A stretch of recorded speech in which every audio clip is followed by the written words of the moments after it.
Selamat pagi pemirsa, apa kabar Anda di pagi hari ini? Senang sekali saya Graciela Taime dapat menjumpai Anda dalam Berita Papua. Sejumlah berita menarik dan teraktual telah berhasil dirangkum tim redaksi kami. Berikut 3 berita utamanya hari ini.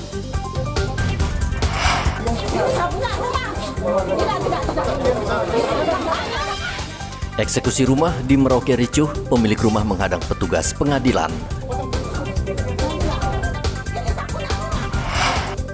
Tidak mampu bersaing, sopir taksi rental di Mimika geruduk kantor taksi online.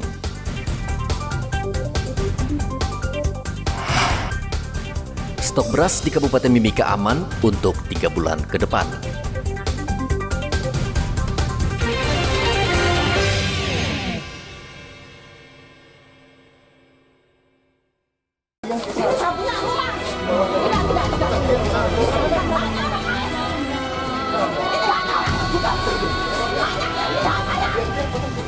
Katirah, penghuni rumah berusaha melarang petugas masuk ke dalam rumahnya di Jalan Pompa Air, Merauke, Papua Selatan.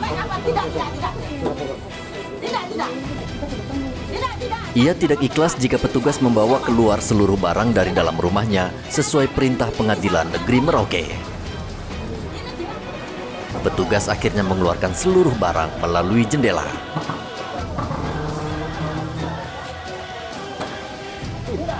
Sejak setahun yang lalu, Katirah dan Kris bersengketa atas rumah di lahan seluas 3 kali 5 meter. Pengadilan Negeri Merauke akhirnya memenangkan Kris dan Katirah harus mengikhlaskan rumahnya untuk diserahkan ke penggugat. Iya Pak, iya. Pecahan sertifikat tidak ada. Tidak ada. Tidak ada, pecahan tidak ada.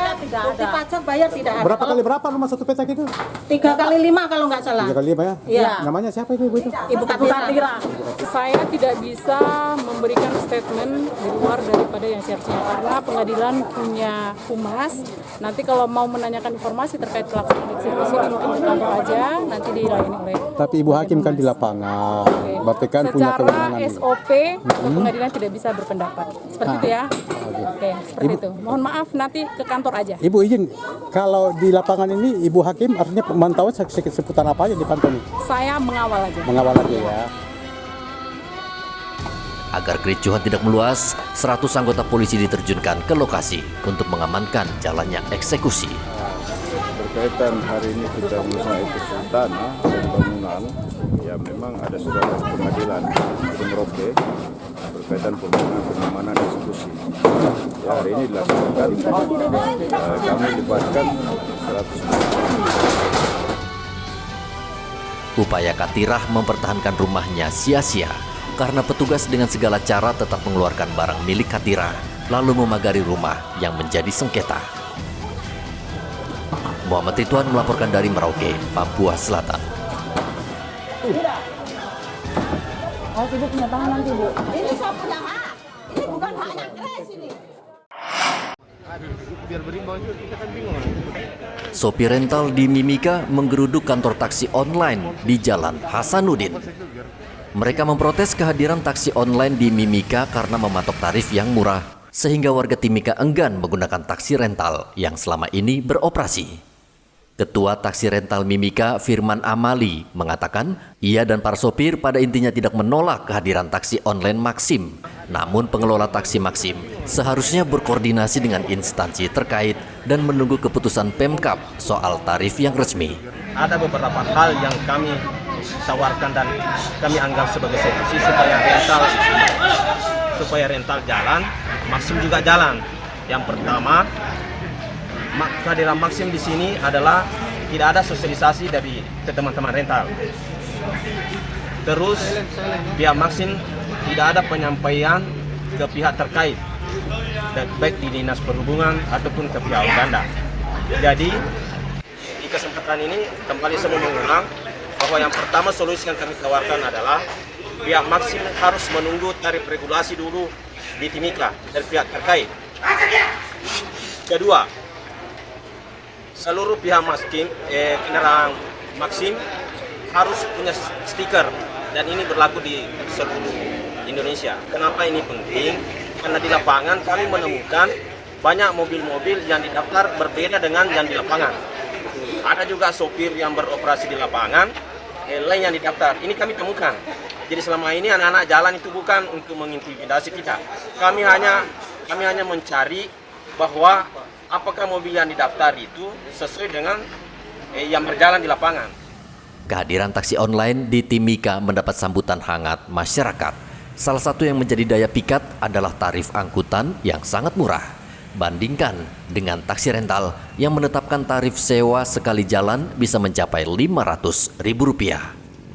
Sampai saat ini, baik pengemudi taksi rental dan taksi online Maxim belum mencapai kesepakatan.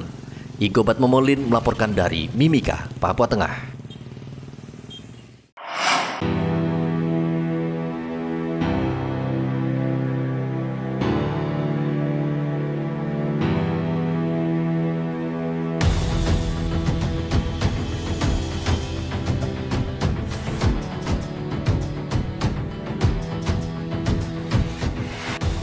Untuk mendukung kedaulatan rupiah dan ketersediaan uang layak edar hingga ke wilayah terdepan, terluar dan terpencil, Bank Indonesia Papua kembali menggelar layanan khas keliling di Distrik Atsi, Kabupaten Asmat, Provinsi Papua Selatan.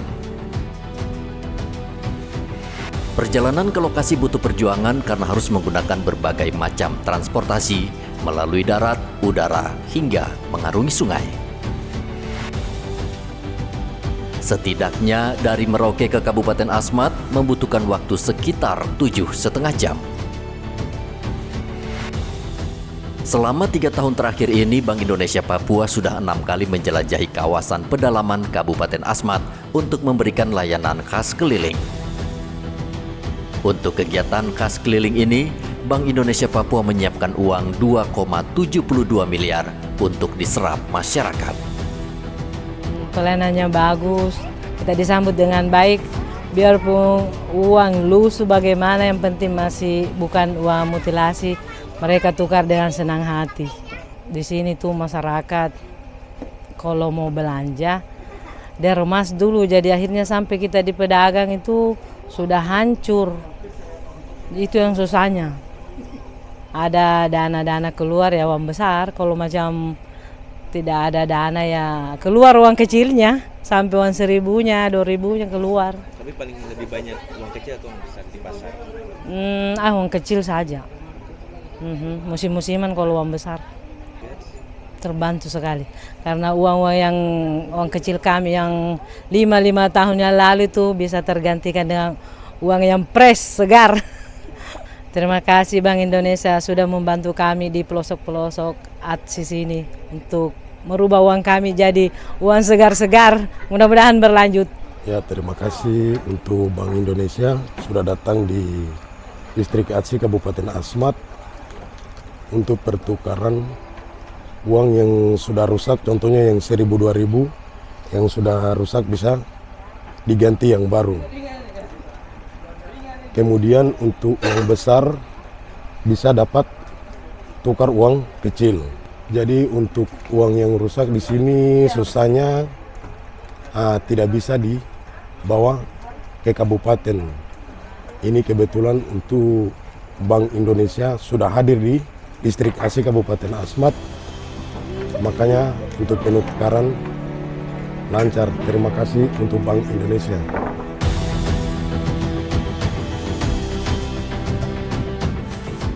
Bank Indonesia Papua akan terus mempercepat distribusi uang layak edar demi terwujudnya kebijakan uang bersih di tanah Papua.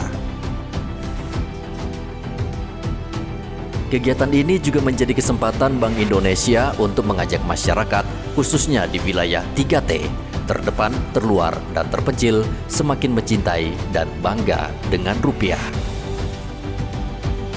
Anto melaporkan dari Asmat, Papua Selatan.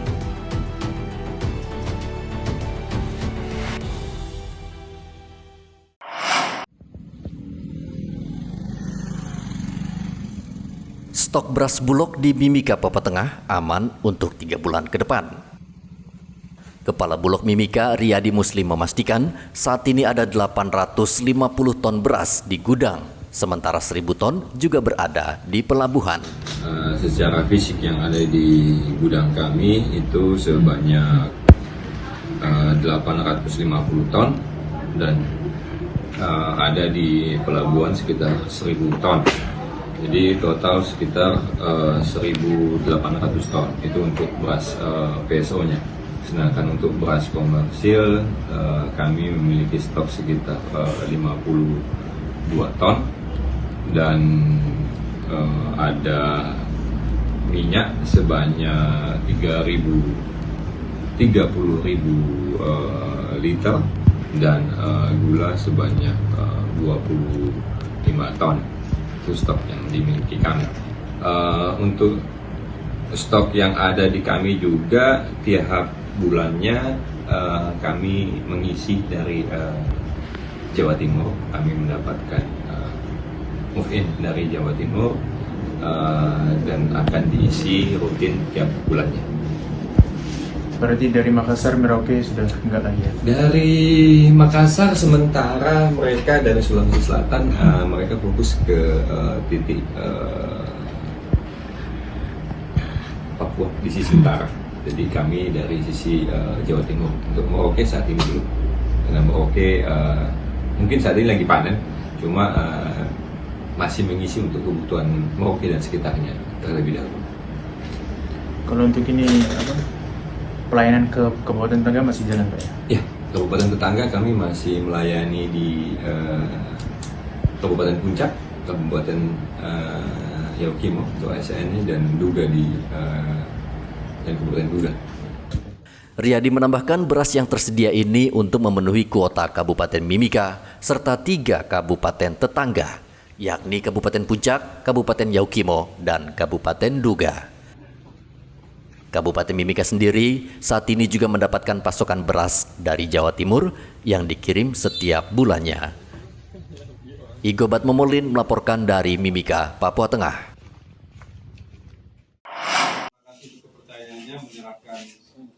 Balai Besar Konservasi Sumber Daya Alam Ekosistem Papua melepasliarkan 19.000 ekor kura-kura moncong babi ke habitatnya di hutan adat Kampung Nayaro, Distrik Mimika Baru, Kabupaten Mimika. Satwa endemik Papua ini merupakan hasil sitaan Direktorat Tindak Pidana Tertentu di Tipiter, Bareskrim Polri, dan satwa ini dikembalikan ke daerah asalnya, Papua. Seluruh kura-kura dalam keadaan sehat dan diharapkan bisa bertahan hidup di hutan adat Nayaro yang masih alami.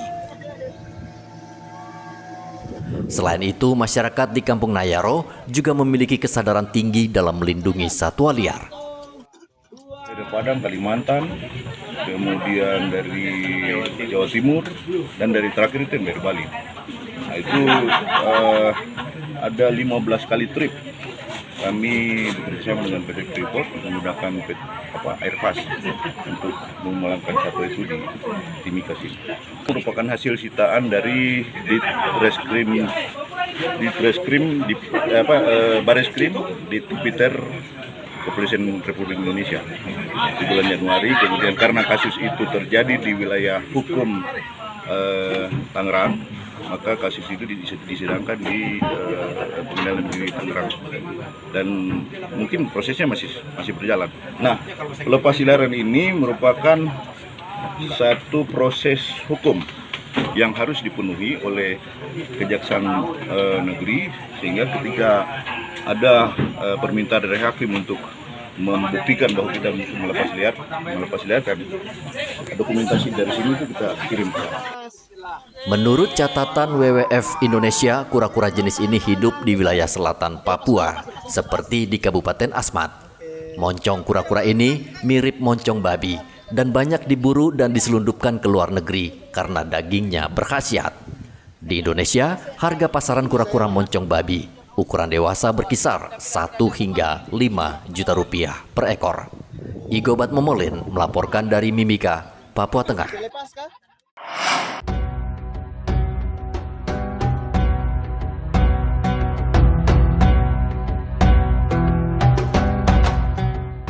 Jika memang berniat, suatu keinginan pasti akan tercapai. Nursiah, istri seorang nelayan ini, membuktikannya. Wanita berusia 57 tahun yang tinggal di kampung nelayan Binaloka, Merauke, tahun ini akhirnya bisa menunaikan ibadah haji ke Tanah Suci Mekah. Untuk mencapai cita-citanya, Nursiah bersama sang suami selama 11 tahun menabung. Nursiah akhirnya lega karena dalam daftar tunggu di Kemenak, namanya masuk dalam daftar haji yang akan berangkat tahun ini. Sejak tahun 2002, Nursiah bersama suaminya, Ambo, setiap hari menyisihkan uang dari hasil penjualan ikan. Dengan sabar, mereka mengumpulkan uang sambil membayangkan suatu saat nanti mereka bisa naik haji bersama. Sejak kapan mengumpulkan uang untuk menunaikan ibadah haji di Nursiah? Dari tahun 2000. 2000 ya. Nah, berapa setiap hari itu dikumpulkan atau seperti apa cara mengumpulkannya uang itu, Bu? Dan tergantung dari penghasilan Pak. Kalau banyak-banyak ya kita simpan banyak-banyak juga. Kalau tipis ya kita, karena nelayan kita tidak bisa pastikan penghasilan kerja. Jadi dari cuaca. Oh gitu. Jadi Bapak ini kalau pulang melaut terus ada lebih dari penjualan itu baru disimpan ya. Iya. Itu rata-rata biasanya berapa Ibu disimpan duitnya itu selama 10 tahun lebih itu? Kadang 100.000, 200.000. Gitu. Nah, Ibu kan sudah masuk dan calon untuk berangkat naik haji tahun ini, Bu ya. Nah, Ibu, kalau Ibu terdaftar itu di kantor Departemen Agama itu sejak tahun berapa, Bu, mendaftar haji? Dari 2013. 2013 itu ya, bulan 2 itu ya. Nah, sampai dengan tahun ini berapa tahun Ibu menunggu itu? 11 tahun. 11 tahun itu ya. 11 tahun ya. Ibu, bagaimana perasaan Ibu ketika mendengar bahwa nama Ibu keluar untuk menjalankan ibadah haji tahun ini, Bu? Ya sangat bahagia, sangat gembira. Karena kita sudah lama menunggu. Oh gitu. Sayangnya, Ambo sang suami tidak bisa menemani Nursiah karena ia baru mendaftar haji pada tahun 2017. Ambo masih harus bersabar menunggu giliran. Namun Nursiah dan suaminya Ambo merasa bersyukur karena tahun ini salah satu dari mereka bisa berangkat haji. Nursiah terus berdoa agar suaminya berumur panjang dan bisa menunaikan ibadah haji seperti dirinya. Muhammad Ridwan melaporkan dari Merauke, Papua Selatan.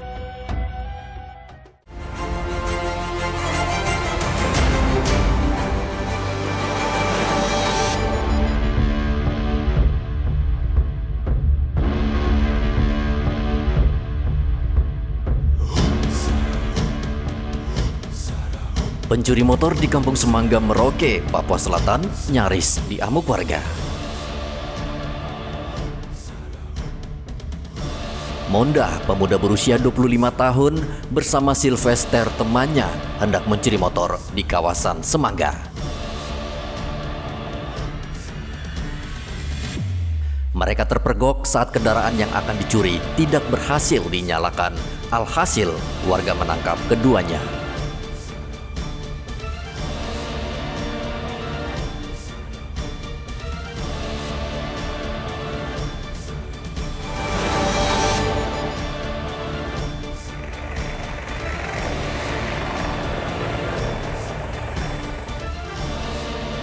Panglima Komando Gabungan Wilayah Pertahanan Pangkogap Wilhan III, Letjen Richard Tapubolon, menegaskan akan menangkap dan menindak tegas kelompok organisasi Papua Merdeka (OPM) di wilayah Homeo, Kabupaten Intan Jaya yang membunuh warga sipil beberapa hari silam.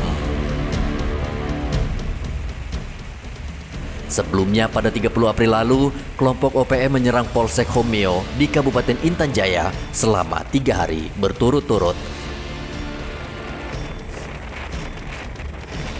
Mereka membunuh seorang warga sipil bernama Alexander Parapak dan membakar SD Inpres Pogapa.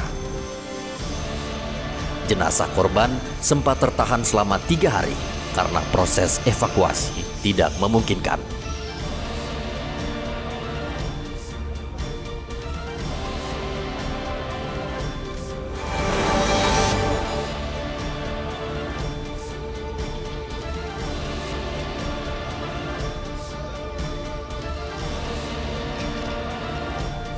Aparat Direktorat Reserse Kriminal Narkoba Polda Papua Barat menangkap seorang tersangka pengedar narkotika jenis ganja di Kota Sorong, Papua Barat Daya.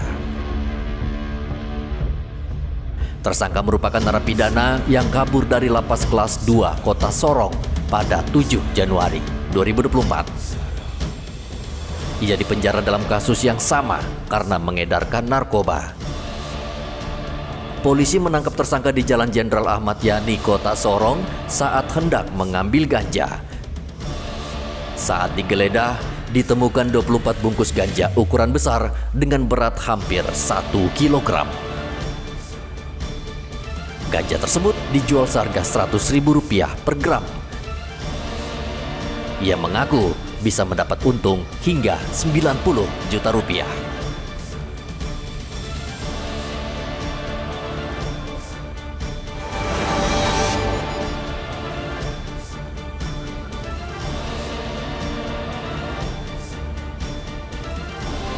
Pilkada serentak akan berlangsung November 2024. Namun, kantor Dinas Kependudukan Catatan Sipil Disdukcapil Merauke mulai dipadati warga yang mengurus KTP. Dalam 3 bulan terakhir, jumlah warga yang mengurus KTP di Disdukcapil meningkat tajam. Biasanya, petugas kantor Disdukcapil hanya melayani 150 hingga 200 orang yang mengurus KTP per hari. Tapi kali ini jumlahnya meningkat 400 orang per hari karena keperluan pilkada. Menurut data Disdukcapil, selain anak muda, sebagian besar mereka yang mengurus KTP adalah pendatang dari luar Merauke yang belum memiliki KTP dengan nomenklatur Provinsi Papua Selatan.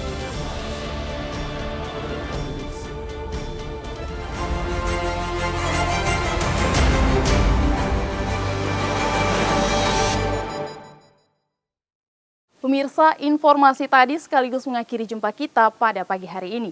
Saya Graciela Taime, mewakili kerabat kerja yang bertugas menyampaikan terima kasih, selamat beraktivitas, sampai jumpa. Wanyambe.